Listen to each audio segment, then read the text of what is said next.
So section 4. We are going to look at the trade union activities. So activities that are being performed by the trade unions. So we should be able to identify some trade unions, identify and explain the employer's obligations towards the local union officials, give some activities permitted to be carried out on organization's premises during the office's hours, explain some rules regarding the use of company facilities for trade unions. Now, freedom of union activities. So freedom of union activities. So here we are saying that the company should recognize the activities of the union trades, its members. The company should organize or recognize the activities of the union and its members, and should not victimize or discriminate against any of its members in their conduct of the union activity. So in the attempt of them trying to actually undertake their activities, we are saying that the trade union or the company should not criticize.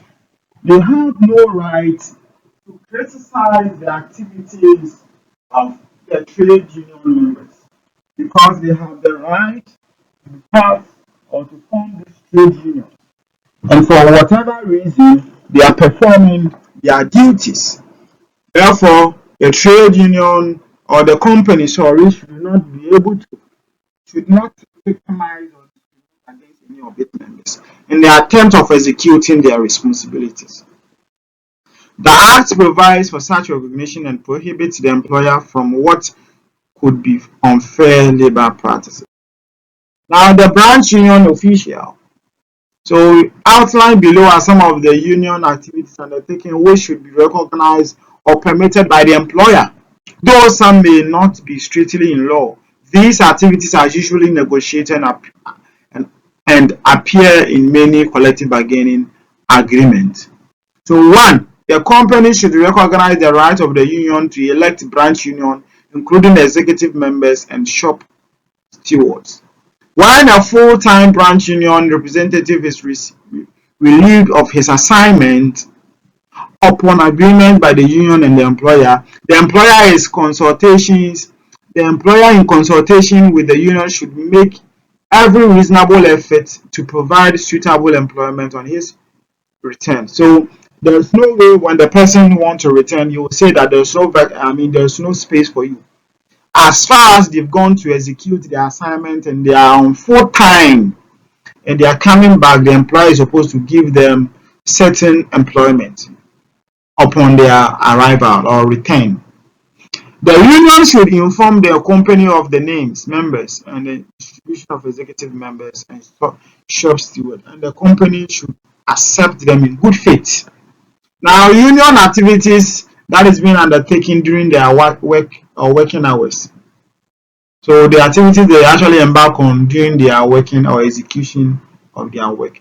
The company shall permit the union to assemble its members on its premises for union meeting, provided that the company's permission for such meeting is obtained. So they should give them the permit to meet their members at their premises to have their meeting and all that without any. And even though before they can do that, they should seek the consent and then the permission should be granted. Union activities during working hours by branch union officials must always be with prior permission. So it shouldn't be impromptu or unexpected activities. They should give them some form of prior permission or prior notice before they can actually conduct any. Now, union official could be permitted to leave the station of the company upon permission from a management to participate in any of the following activities. Then standing negotiation committee meetings should also be undertaken. Labor management consultation meetings, they also undertake. These are some of the activities. Union management meetings. So these are some activities that they actually undertake in the course of their working hours. Now, leaves of absence, trade unions courses. So the company may grant level of absence with pay to any union member who is offered scholarship by the union to undertake trade union courses either in Ghana or overseas. So they should grant the individual or the employee who or a union member who has been assigned or has been sponsored to go and have a training or a particular education.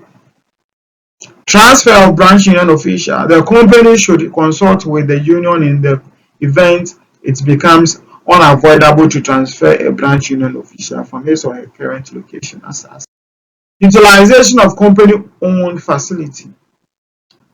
One, when requested and approved, company facilities may be offered by the employer to branch union officials to carry out their union activity.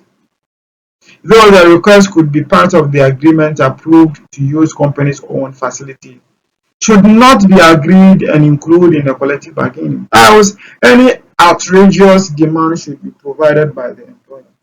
So these are some of the things pertaining to the company's own facility utilization. The company shall provide suitable place on its premises for the worker to put up bulletin boards for the benefit of employees or the members of the trade union.